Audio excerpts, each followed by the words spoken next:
So I, of course, interject and I say, listen, hate to interrupt the celebration here, but everything in this whole store is made of plastic. Your bacon's got plastic. Those flowers have plastic. Every one of these containers are plastic. You think it's plastic? We're not doing anything. You're paying with plastic. You're paying. Everything in here is plastic. What are we doing?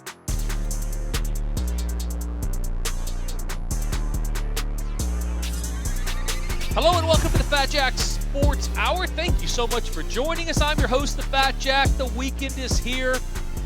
Boy, big weekend in the rearview mirror. Big weekend coming up this week. Lots and lots to talk about, lots to get to. How'd your gambling go?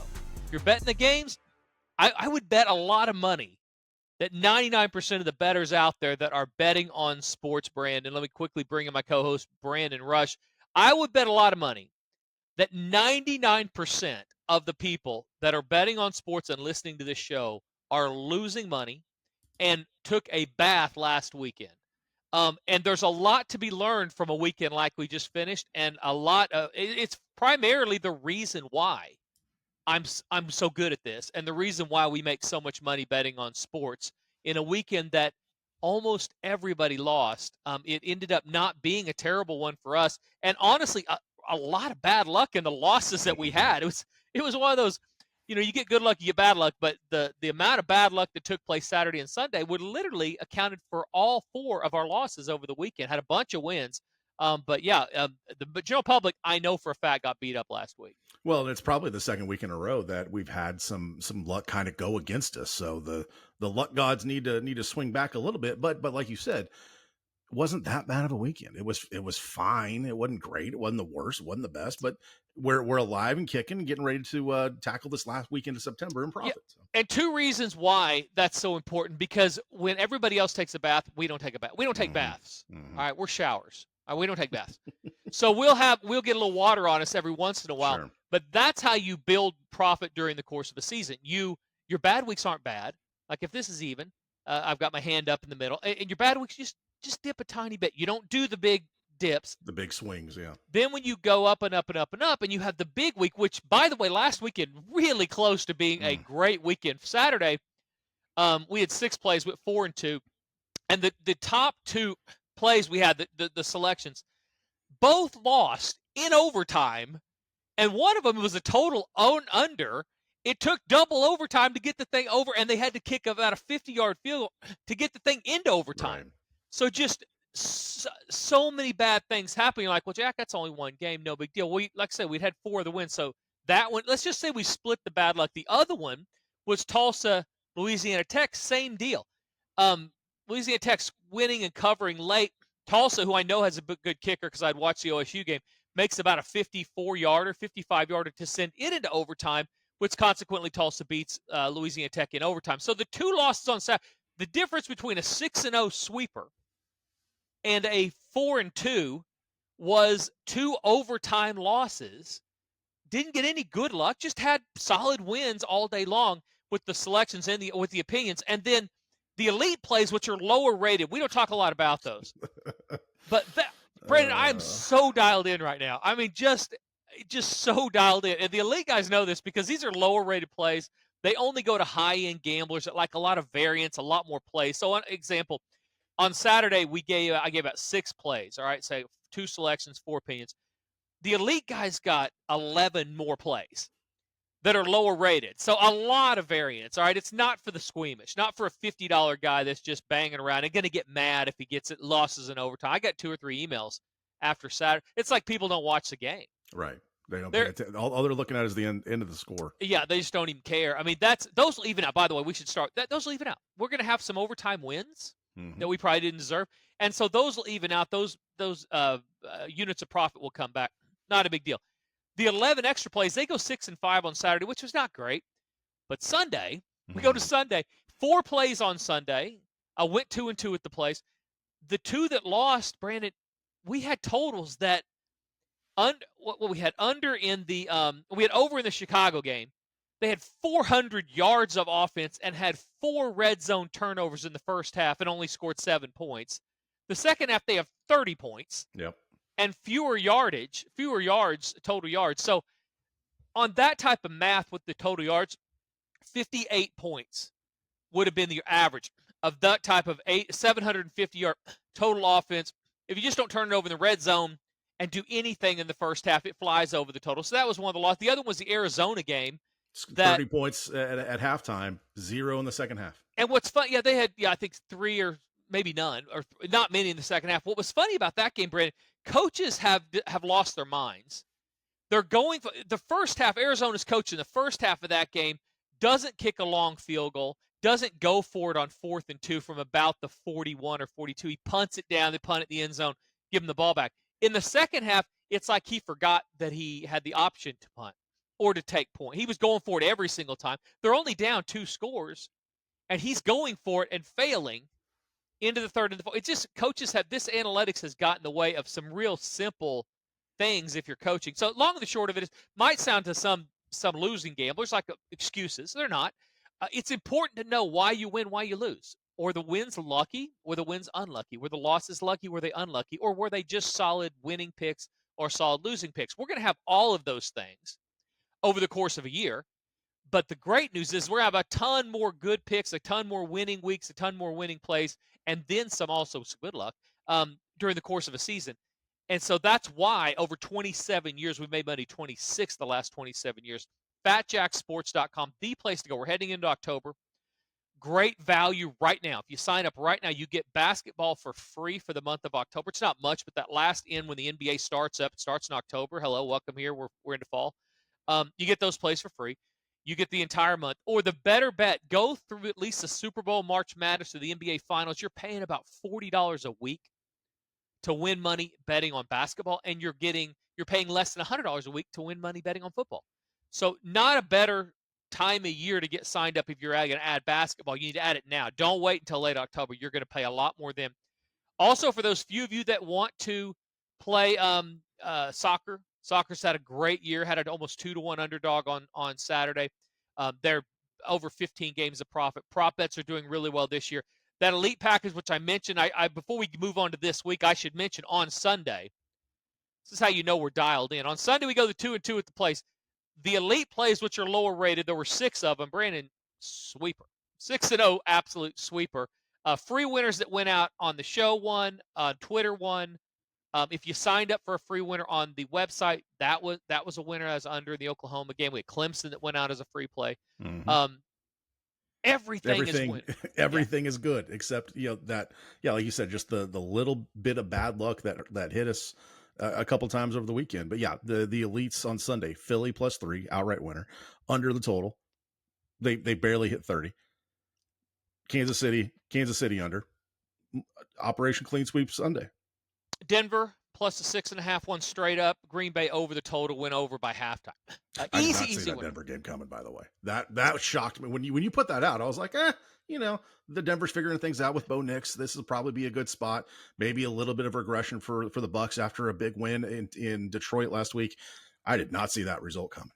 So how do I know that the general public got killed? Well, the mm-hmm. top 4 bet on teams before last night, which got a few of them out, but they were they all lost. The top 3 most bet on teams: Tampa Bay, New Orleans, Tennessee, all losers.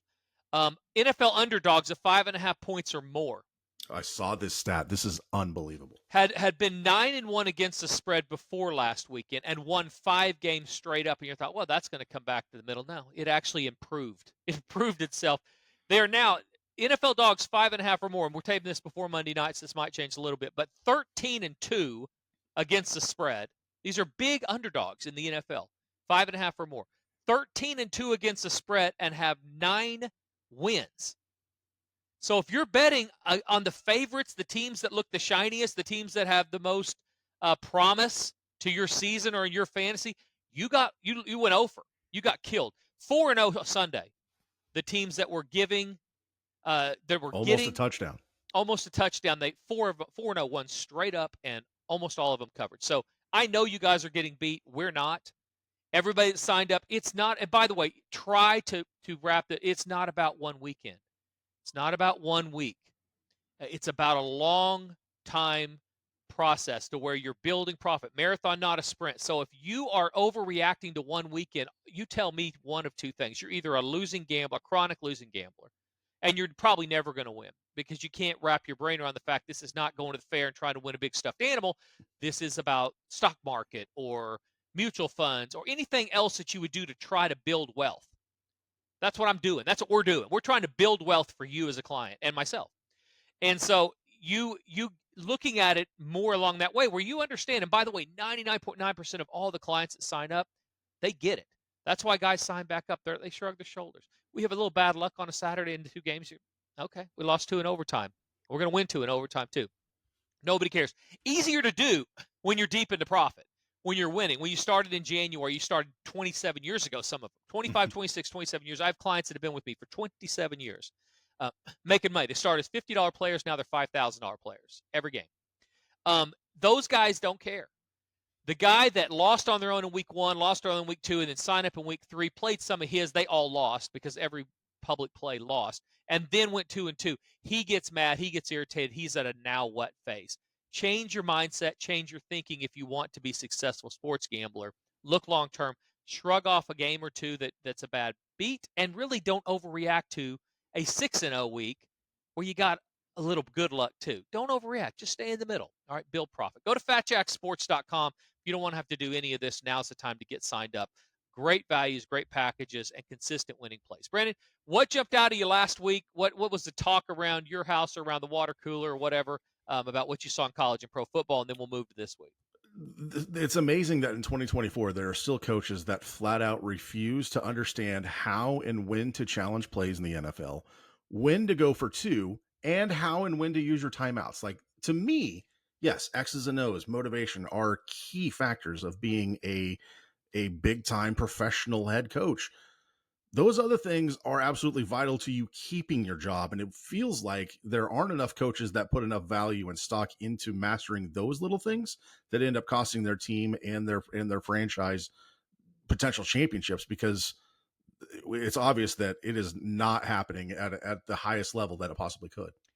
Yeah, some head scratchers for sure. I think guys have gotten to the point where they're reading too many books. They're listening to too many people, and some of the easy things are getting away from. In a league full of such parity, it really becomes a detriment to your, Detroit is one of those teams. And I said this preseason, and by the way, our season win totals are just looking incredibly good in both college and the NFL. And a lot of it's because I understood that the personality and mindset of a lot of these NFL coaches. So we have the Jets under 9.5. We'll see how long Aaron Rodgers stays healthy. Houston under 9.5. They lost again. Miami under 9.5. They lost their quarterback. Their coaches come back to reality. Over with Arizona. That's looking pretty good. Detroit under 10.5 wins. All of those were preseason, sent out to all the clients. Most of those look really good. College even better. Over in Louisville over 8.5. Penn State under 9.5. We'll see where they end up. Over 4.5 with Arkansas. They may hit that by the time we get to October. Yep. Over 4.5 wins with BYU. They're 4-0 right now. They need one more win. These are all the games that went out to the clients preseason on these season win totals. So those are looking good as well. What stuck out to me, and I do want to touch on the Oklahoma quarterback situation because I'm interested in that, in what your thoughts are. As we get in the SEC, we've got a lot of storylines coming out of the same conference in college football. And that's the big one to me is what, and by the way, nothing surprising about what happened in Norman. No. I said I bet Tennessee plus 4.5 right after OU's first game for 10K. I bet it plus 3.5 right after their second game for 10K. I was all in as when Tennessee was an underdog. They then moved to a 7.5 point favorite. I didn't touch it because it's a lot of points. But the game went down almost exactly as we thought it was going to. Oklahoma's offense was inept. Defense was pretty good. I will say this, Oklahoma's defense looked better than I thought they were going to look against that offense. But you really, when you don't play anybody, you don't really know how good an offense is. And I'm talking about Tennessee's offense. And so I think Tennessee's offense is somewhere between the team that beat North Carolina State and somewhere the team that played in Norman. They're in the middle. Their defense is absolutely strong. They're winning line of scrimmage. They are an SEC-built team. Josh Heupel's doing a great job. So all that.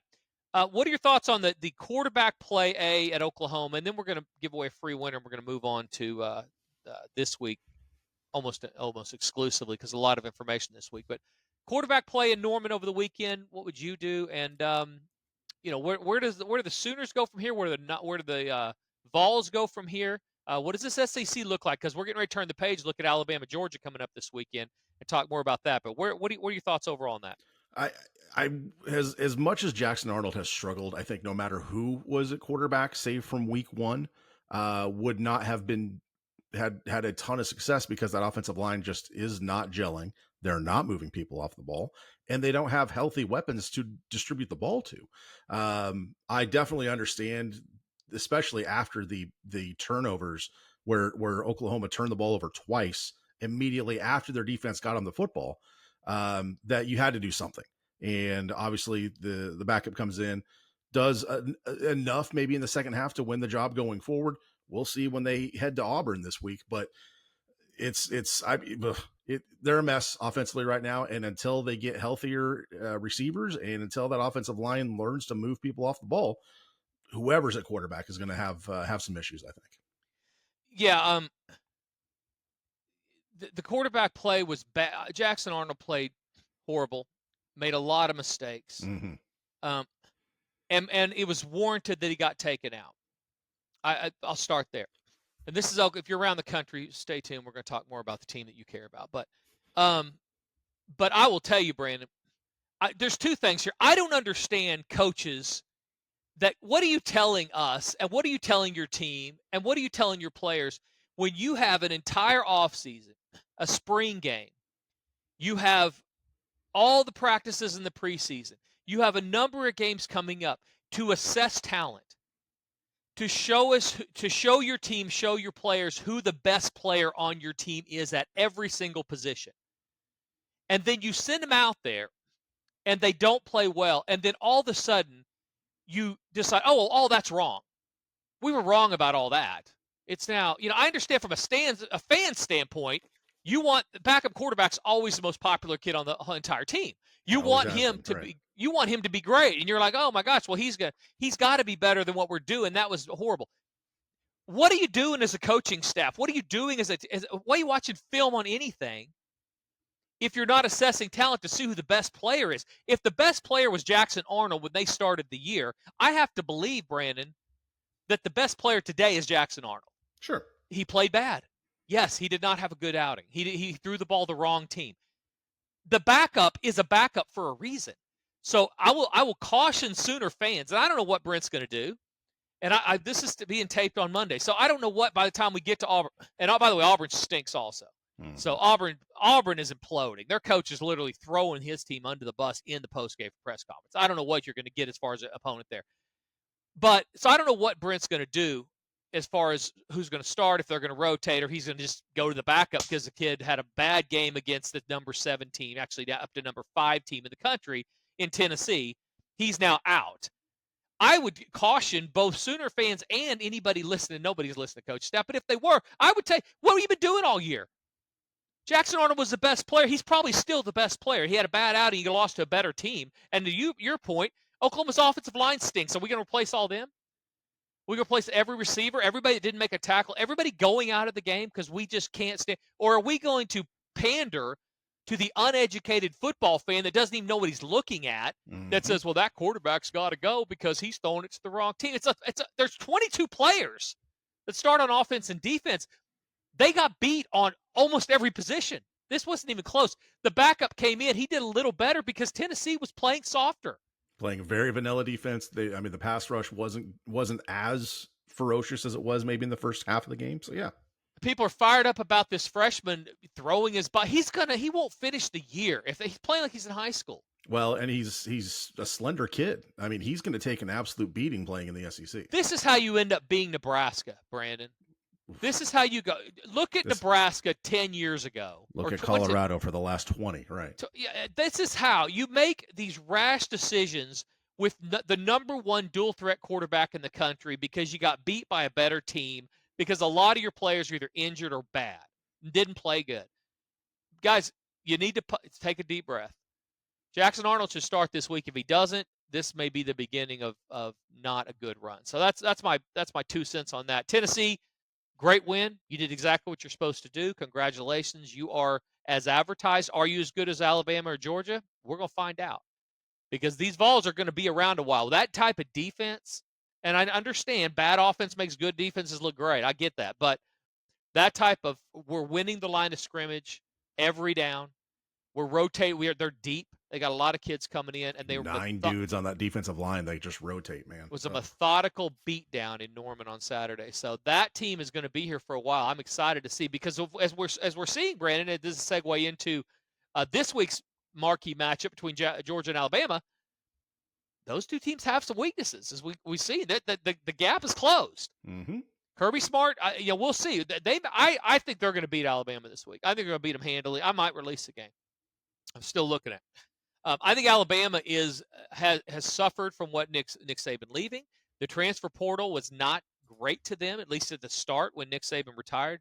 And I do think that they're not as good as Georgia. Now, Georgia turns the ball over 3 times. They're very close. And so I don't know that I will. Being on the road worries me. Georgia has looked human at times this year, but they do that in the past too. Anytime you get Kirby Smart as an under 17-point favorite, you almost have to just blind bet him of this team. They win such a high percentage, almost 80% of the time when their games are under 17 points. This is like a point and a half or 2. This will be the first time in literally forever that Alabama has been a home underdog. And I'll get the stats, so we'll have it if I have them. Well, and to your point, I mean, Georgia absolutely thumped Clemson in that opener, and then 2 weeks ago, barely escaped Kentucky. So is Georgia closer to the team that beat what appears to be a much better Clemson team?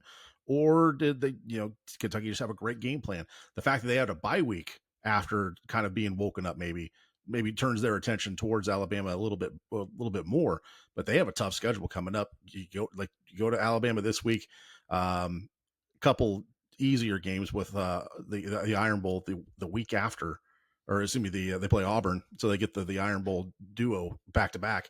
But then they play Texas, then they play Mississippi, then they play Tennessee. So we're going to find out a lot about Georgia very soon, if not this weekend. I tell you what, I'm loving. I don't want to be premature, but I am loving the new alignment in college football. Absolutely loving USC plays Michigan during the year. Loving some of the I loved Utah playing OSU. These are interesting, fascinating games that are great from a spectator standpoint and from a making money standpoint. Back to Alabama real quick. This is the first time, if they remain an underdog, first time that they've been a home underdog since 2007. So I was thinking maybe 09, 07. Goodness LSU gracious. In 07, they were 6.5-point underdogs. If that line holds, it'll slap 113 game streak as Alabama being a home favorite. So just like Oklahoma, giving unimaginable points in Norman at Owens Field, it'll have been since 78 since they had been more than a touchdown. I mean, just really, really long time and warranted, and they didn't cover. So I think Vegas will lead you. They don't care about these stats. They're trying to figure out how to get money on both sides and what's actually going to happen. And so 113 straight games, Alabama's been a home favorite. That is going to be snapped if, in fact, this line doesn't jump the fence as we get closer to Saturday. So FatJackSports.com. Guys, get signed up. Great time to win. We have so many things going on. If you're not winning, it's simply because you're not getting all the plays. It's really that simple. Soccer's winning. Player props. Basketball or baseball, free baseball is winning weekly now. I mean, literally building free profit. I got a lot of grief about a month ago in baseball. We average about 50 games of free profit per year in baseball. It's free when you sign up for the season in January or February. Those games are up about 38 games right now, 37, 38 games. We're probably going to get to 50.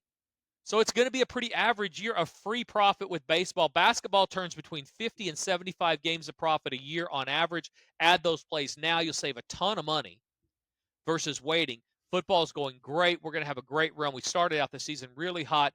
Even in spite of some bad luck, still building profit weekly in football. So go to FatJackSports.com. Get the rest of the month, which is basically through Monday, for somewhere around $180, $190. Or go through October.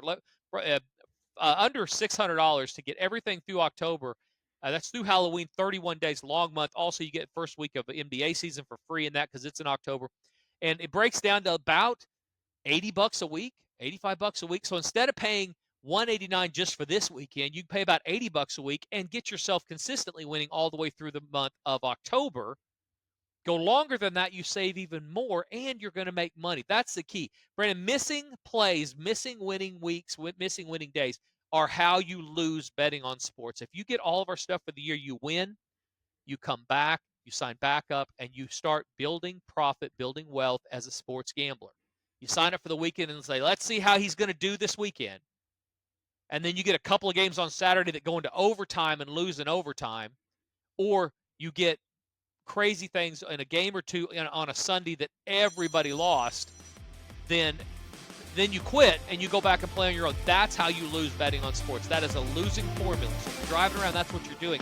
You are doing this a losing way. You're never going to make money doing it. Go to fatjacksports.com. Sign up today. Consistently start winning money. This is Brandon Rush from the Fat Jack Sports Service. If you want to stay in touch with everything related to the Fat Jack, follow us on all the socials: Facebook, Twitter, Instagram, Snapchat, TikTok, you name it, we are there at Fat Jack Sports. You can also watch the Fat Jack Sports Hour on YouTube every week. Get free winners and tips on how to become a better sports bettor. Plus, see Jack's appearances on the nationally syndicated TV show Beat the Odds. Stay connected with the Fat Jack Sports Service at Fat Jack Sports on all the socials and on YouTube.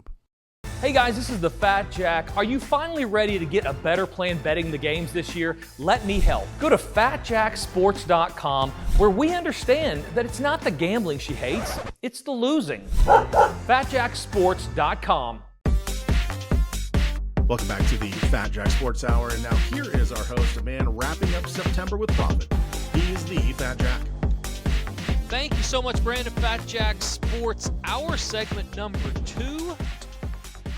It's always funny this time of year. You get guys that have just been, they're Kenny Rogers, and now they've decided that they're Kenny Loggins. Cannot. That is a vast gap there. So different. So different. And now they're like, well, now what? Do I even keep playing music? Mm-hmm. Now that I'm not the gambler anymore, I'm going to play music. What are you going to do? You can quit. Go do something else. Fair's still in town in Oklahoma. We're going to have lots of festivals coming up in Florida. The holy trinity of Kennys: Rogers, Loggins, G. Is there a bigger Kenny that could be considered in the mix there? Without a doubt, the Kenny from South Park. Okay, fair. Okay. It has nothing to do with music, but yeah. No, South Park. no. Kenny's dead again. Somebody killed Kenny. Fat Jack Sports Hour, segment number 2. I had an argument today at the store, Brent. I'm spending some time in California a little bit because it's closer to Vegas. I tape the TV show on Thursdays, and so I'm kind of flying back and forth from the West Coast. And I was in the store. I had an argument. Interested to hear your thoughts. The people in front of me, I guess Gavin Newsom, who's the governor here, he's now banning all plastic bags at the grocery store. And by the way, free winter's coming. We're talking about Alabama and Georgia and so much more. Banning all plastic bags at the grocery store. And so we're at the grocery store, but it's coming next year. He'd already kind of banned them. So you have to pay for them now, like 10 cents for a bag. So I'm up there, and the people in front of me there's like 3 of them, including the 2 people working there. Like, gosh, just love it. Gavin Newsom is doing that. We need to get rid of these plastic bags, and that's such a great deal. There's islands out in the Pacific the size of Texas that have all these bags and plastics and all the plastic bags. And they just really could tell they were doing their deed for the day by not doing a plastic bag. What are your thoughts on plastic bags, Brandon? They definitely have purpose. Single-use plastics suck. I'll say that much. That we need to find ways to circumvent the use of that. That said, there's not money to be made in recycling, so we as a society don't do it. So this is where I'm wrong as a person. I need to just mind my own business. They're literally having a celebration of the plastic, of getting rid of the plastic bags. 6 of them. I'm just waiting to pay for literally some copy paper and some Heinz 57 sauce. And so I, of course, interject and I say, listen, hate to interrupt the celebration here, but everything in this whole store is made of plastic. Your bacon's got plastic. Those flowers have plastic. Every one of these containers are plastic. You think it's plastic? We're not doing anything. You're paying with plastic. You're paying. Everything in here is plastic. What are we doing? It's like going to a swimming pool and taking a thimble and throwing it out into the road. You've done nothing. I'm not saying that a teensy bit of something is better than nothing. But I'm seeing him scan the bacon. It's got plastic. And every fruit. This woman had 7 types of fruit, all in plastic bags, because you take the bag, you put the fruit in it, you scan, you put it on the thing. She's got 19 plastic bags, yet we are going to literally throw a parade for ourselves because we're not at the very end going to have another plastic bag to put things in. Forgive me for not being so self-indulgent that I think that that's doing literally anything. Because everything in that store is made of plastic. I mean, the whole thing is. So I've made 5 enemies at the grocery store that I go to a lot. The good news is they might have plastic in their face, so you can't read their facial expressions all the way. So someone might have been happy for you saying it. The good news is I'm not in Southside Oklahoma City where somebody was said, why don't you mind your own effing business? And then we'd be out in the parking lot fighting each other. In California, they do it differently. They don't say it to your face. They wait till you leave or they get in their car. So they just all looked at me like I was on fire. Then they go on TikTok and be like, this animal at the store tried to tell me that plastic is good. That's right. I wish it was TikTok. They'll go on Twitter because that's where all hateful things occur. It is not, as we established last week, not for the queasy. It's so ridiculous. So FatJackSports.com, get signed up. Don't email me or text me or anything if you do or don't like plastic bag. Don't care. Don't know, don't care, don't want to care.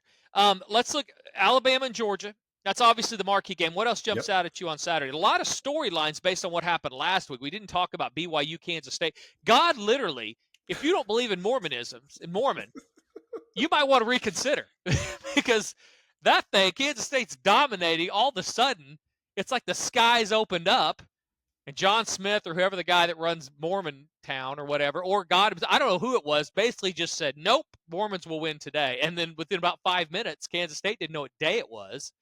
And they're running around, returning punts, and dropping the ball, going to the end zone. This is mayhem. Great game if you missed it on Saturday night. So, but the entire state of Utah living right, apparently. Right? I mean, Utah comes into Stillwater. That's a big win. Gundy does not. He covers a ton as a 3-point favorite or 3-point underdog in Stillwater or over his career. Mike Gundy is 17-6, 8-2 at home against the spread. So you give him either he's a 3-point or less favorite or a 3-point or less underdog. Gundy really, really strong. 17-6 against the spread, 8-2 with 6 wins. 8-2 against the spread. 80% cover rate in that scenario with 6 of those being wins. So that was a big win for Utah. And by the way, don't want to pat myself on the back there, but I gave everybody Utah to win the Big 12 preseason, told you not to bet to win the preseason, told you to bet them to win the national title. I have $1,000 to win $60,000 on Utah to win the national championship. And I will walk you through. I also have Clemson. How are they looking right now? Well, they woke up. They woke up, right? I mean, people are not as down on Dabo Swinney as they were when they lost to the defending national champions, or not the defending runner-up or whatever, Georgia.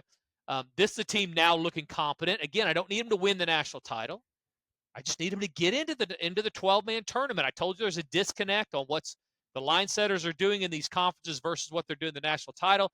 The Big 12 if Utah wins the Big 12, which I'm a little more confident about that than I am Clemson even at this point. But either or both of them make it in. I have tickets 1,000 to win 60,000 that we will then on this show. I will talk about how to hedge that back to guarantee yourself money betting on sports in the month of December and January and February, which ultimately is why we're here, right? Trying to make money. So go to FatJackSports.com if you want to do that. What other games jump out at you this week?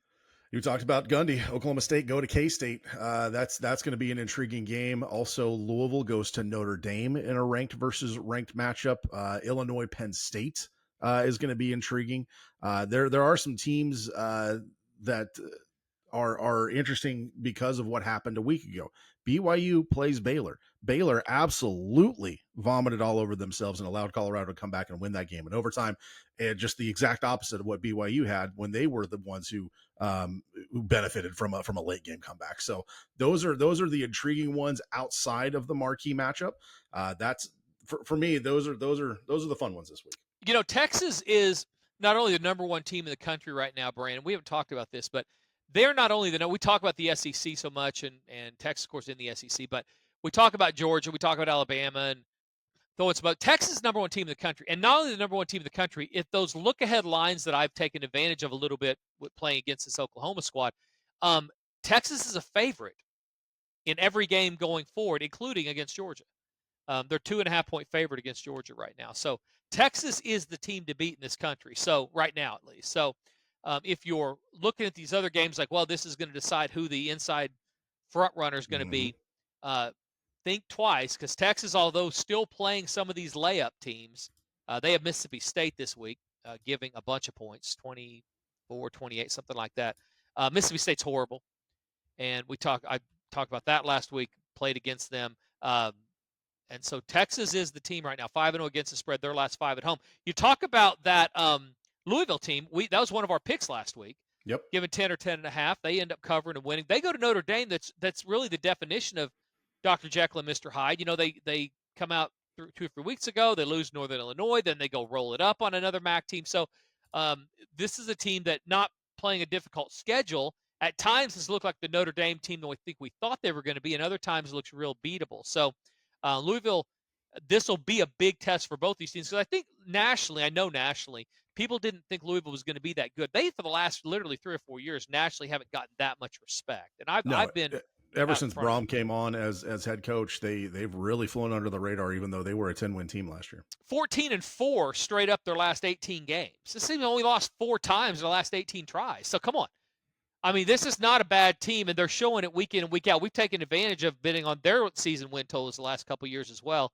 6-2 to the over their last 8 games. They're taking their offense on the road, scoring points a lot more than I think nationally people think they're going to do. You've got Minnesota playing Michigan, another one of those that'll be those high-profile evening games where everybody's watching. Minnesota, another one of those kind of sneaky teams. At times they look pretty good. Michigan, that's a good matchup for Minnesota. So, although I think Michigan, we talk about this in the NFL a lot, being power rated a lot higher than what Minnesota would be, when you get the right matchup, the right skill set on the other side of the ball, you can stay closer than the public believes. You can certainly pull some upsets. So that's a big one as well. How about, you were speaking about conference realignment. Stanford at Clemson is a conference game. Yeah, I was getting ready to go there. Clemson looked incredibly impressive last week. They've covered 5-0 of their last 5 at home. We don't talk about this a lot. We do this a lot in the NFL, but these college travel schedules now, with the conferences being nationwide, at least laterally.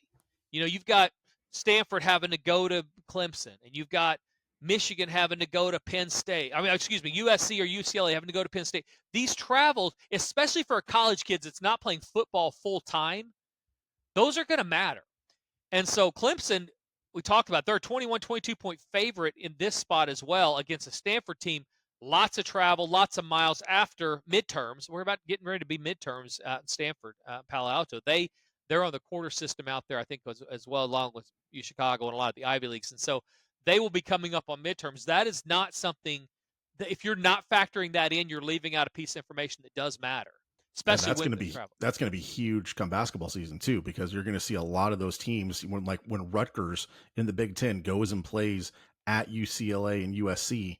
That's a long road trip that teams normally don't end up taking in college basketball. Yeah, and which ones are staying, which ones aren't. I mean, all those type of things, because you're getting that. You get that some of the NFL. The Chargers last week, they had played on the East Coast. They went ahead and stayed on the East Coast to then go and lose, which was another to Pittsburgh. Pittsburgh, another one of our selections this last weekend. So we're on to the teams that are benefiting from these travel schedules, and that will need to be factored in, as you said, not only here in football season, but basketball as well. FatJackSports.com. Get signed up.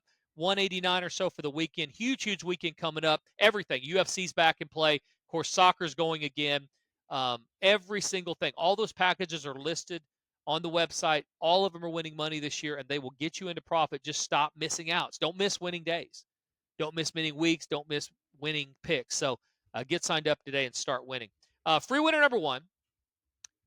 And then we will take a break. Oh, by the way, let's touch on Kansas before I do that. Kansas, Brandon, because we're going to do NFL after the break for sure. We may even hit NFL before the break. But Kansas, you want to talk about a team that has gone from the penthouse to the outhouse. They go to Morgantown. They lose and basically collapsed at the end of that game as well after the lightning delay and all that kind of stuff. They end up collapsing. This Kansas team has been outscored 48-17 in the final 5 minutes of the first half and the game. They have basically been winning all of their games for the vast majority of the game. And then at the end of the first half and the end of the game, they are giving back every single gain that they had made during the entire course of the game to really have a bad start to the year. That is a tough thing to overcome. We talk about teams that grab defeat out of the jaws of victory. This is one of those things when you, for whatever reason, just can't get it done late in the half and late in the game. That is really hard to overcome. So put an asterisk next to not only Kansas losing, but how they're losing, because we'll be able to take advantage of that going in, not only through the end of September, but the first part of October as well. So those Kansas, type of things. one of 12 teams who are 0-4 against the spread this year.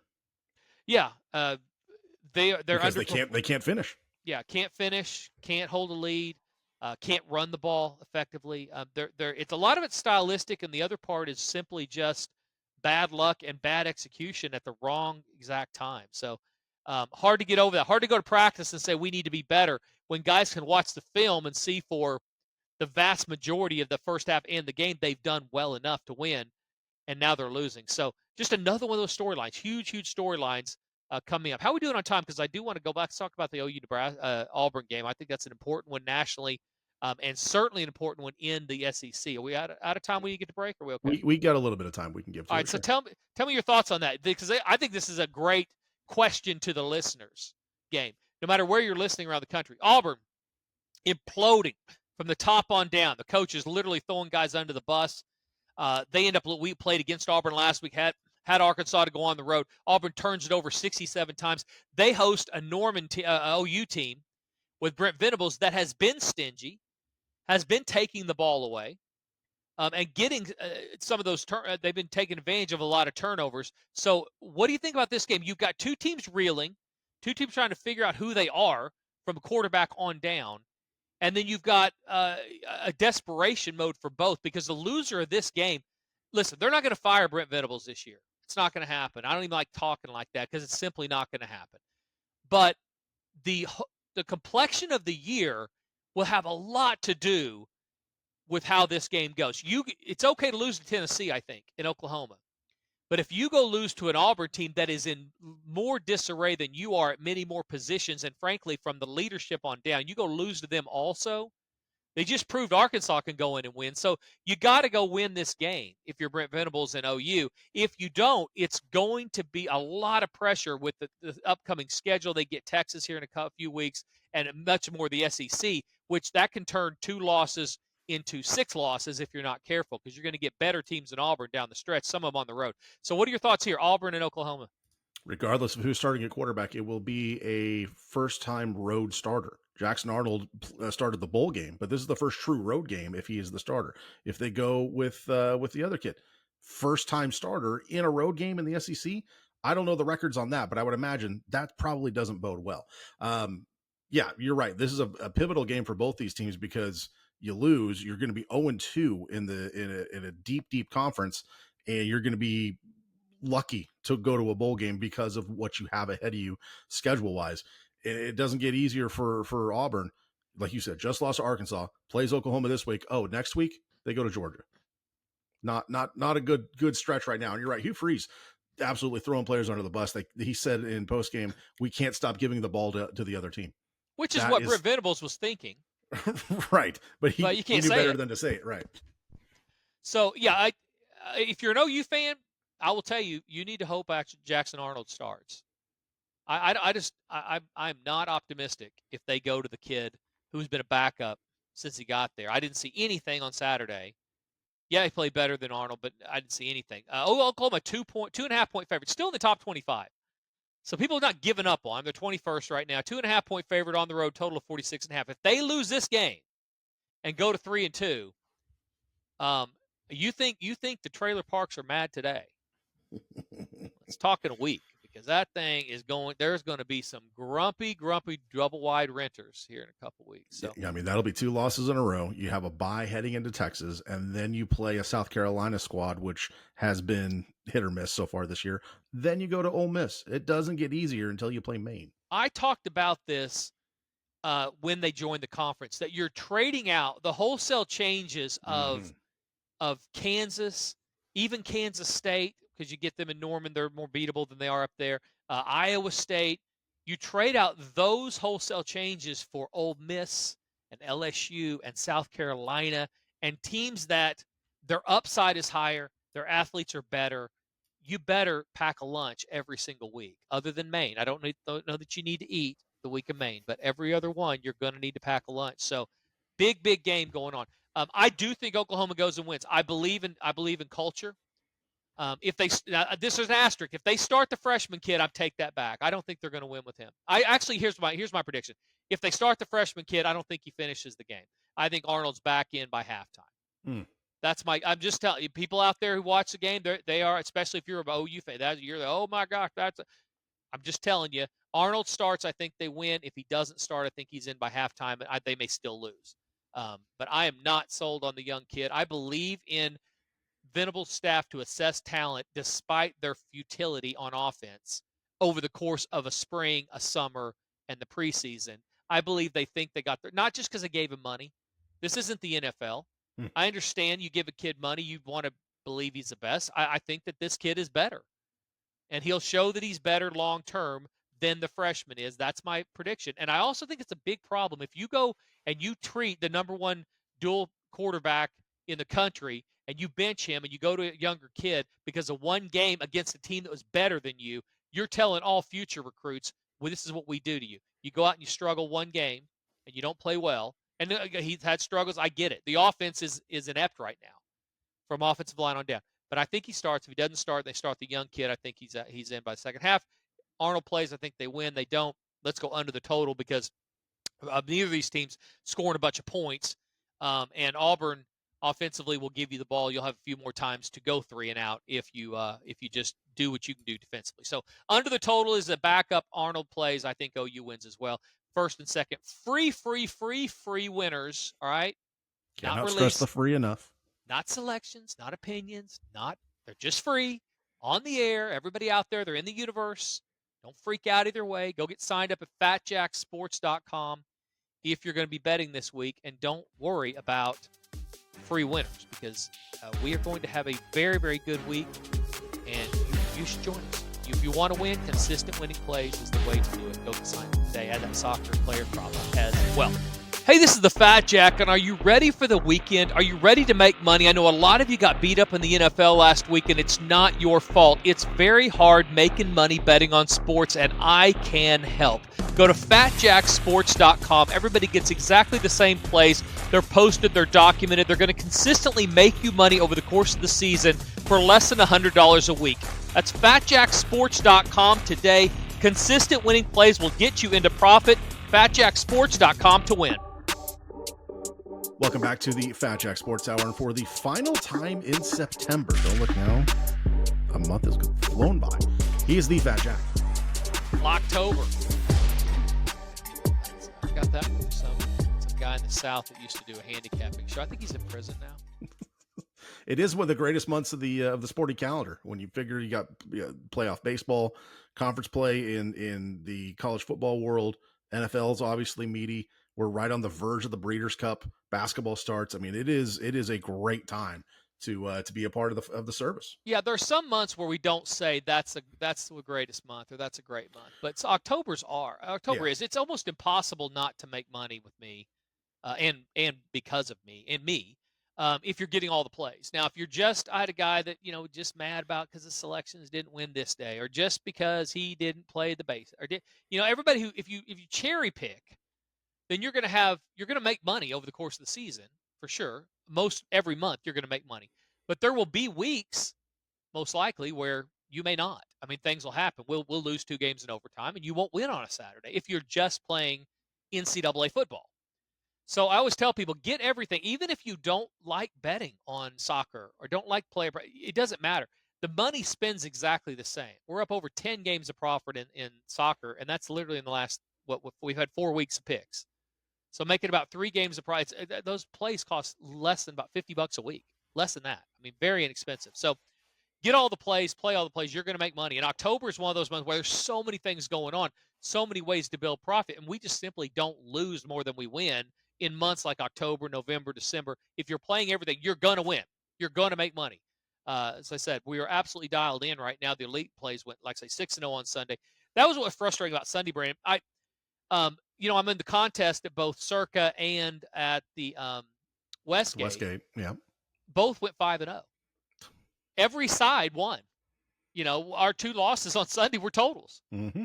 And so, yeah, the sides were both Pittsburgh and the Giants, which everybody got, and then the elite plays, take your pick. I mean, I went 6-0 with those, and most of those were sides. So those are frustrating days for sure because you want everybody to get as many wins as possible every single day.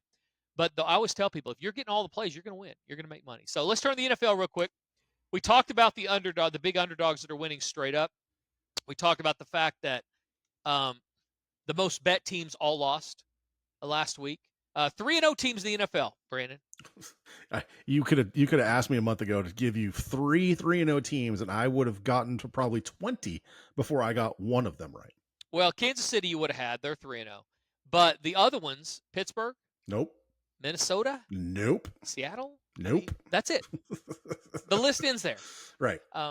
Dallas 1-2. Baltimore 1-2. San Francisco 1-2. They lose to the Rams. Boy, that was a stinger for a lot of people out there right now.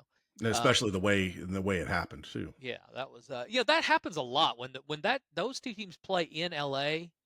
More time last year we played. There was a backdoor cover with nothing, a field goal that took it from 10-7, and the Rams were getting 7.5 in LA. So that happens a lot there. Be very careful about betting San Francisco at LA because it's not just how you lose. It's not just that you lose; it's how you lose. So. Most bet teams last week, Tampa, New Orleans, Tennessee. What jumps out at you this week as far as the game or 2 you want to watch? Lots of desperation teams still going on in the NFL. Sure. The thing that is most intriguing to me is the sudden resurgence of one Andy Dalton.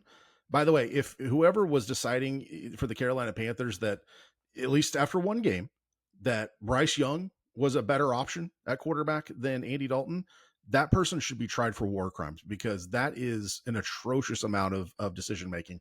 Now they return home to play Cincinnati, probably a touchdown underdog. I feel like everyone's going to be on the Bengals because, it's Carolina. They're terrible. Did you know, Jack, the first quarterback this season to throw for 300 yards and 3 touchdowns in the same game? Not Patrick Mahomes, not Josh Allen, not Dak Prescott, Andy freaking Dalton. Yeah, my problem with that is what are we getting at? We've seen Andy Dalton before. I mean, he's probably, like a lot of things in the NFL, he is somewhere between the worst version of Andy Dalton and what we saw on Sunday. So, I mean, where does that land? And is this Carolina team good enough to do it without him going off? A well-rested, tan-rested, and ready redheaded dude just going crazy. It makes a little more sense in the NFL because you do pay these guys millions of dollars. You have to answer to GMs and all that stuff. I'm not saying it's right. There's I'm professionals on both sidelines, but yeah, you're right. It's not saying it's right. You see it more. You get it, I guess. College, I don't get it. I don't care how much you're paying guys. You play the best and you move on. I mean, it's that simple. Shame on you for giving a bad player $1 million if he's not your best player. But you got to be able to assess talent or you're going to lose your job in college football. Dallas goes to the Giants. Giants looked much more competent last week. Dallas, are they able to take advantage of the secondary play at the Giants? Because the Giants offensively are getting at least a little bit better where they're not turning the ball over as much. And this Dallas defense has shown you can score some points on them. 5-0 to the over the last 5 Dallas games and 3-0 this year. I mean, they've gone over every single game this year. They're giving up points. Giants 4-1 to the under their last 5 games. So they're playing a little better defense overall if you can't exploit what they don't do well, which namely is that secondary. So Prescott and company have a big weekend or not? I mean, they probably should. They're going to look back at last week and try to piece things together. If they don't, they have a tough stretch after this Giants game where they play the Steelers, the Lions, and the 49ers, who could be by that time be getting Christian McCaffrey back into the lineup, be getting Deebo Samuel back into the lineup. So if Dallas doesn't start picking up some wins now, it's going to start to get interesting come October. Yeah, I don't know why we even talked about it. It's a Thursday game. For the podcast audience. Yeah, podcast only. That's a sneak preview. New Orleans, Atlanta, that's a good game for me this weekend. Let's see what New Orleans actually is. They're not as good as they started out the year, clearly, but they're not as bad as a lot of people thought they might be. Atlanta seeming more than serviceable with Kirk Cousins as they are running the ball effectively, playing really good defense. And losing to the Chiefs is not the end of the world, although it's a banged up Chiefs team that can't run the football. That's still not the end of the world. So those are a couple for me. Guys, if you want to make money this week, go to fatjacksports.com. Free winner in this segment, Cleveland quarterback Deshaun Watson under his yardage total. It's the easiest money. I bet under him every single game. It doesn't matter. He was down at 202. He went under that. He's going to go under again at Las Vegas. So bet under with Deshaun Watson. If you're playing the player props until further notice. It's like Kelsey going over his receptions last year. Just it's an auto bet on the under of Deshaun Watson because he cannot throw for more than 200 yards in a football game. And the quicker that people figure that out, the better off they're going to be. Don't drink and drive. Wager responsibly. Go to fatjacksports.com. Get signed up. You're betting the game, so want to win. Until next week, for Brandon the Fat Jack, this has been the Fat Jack Sports Hour.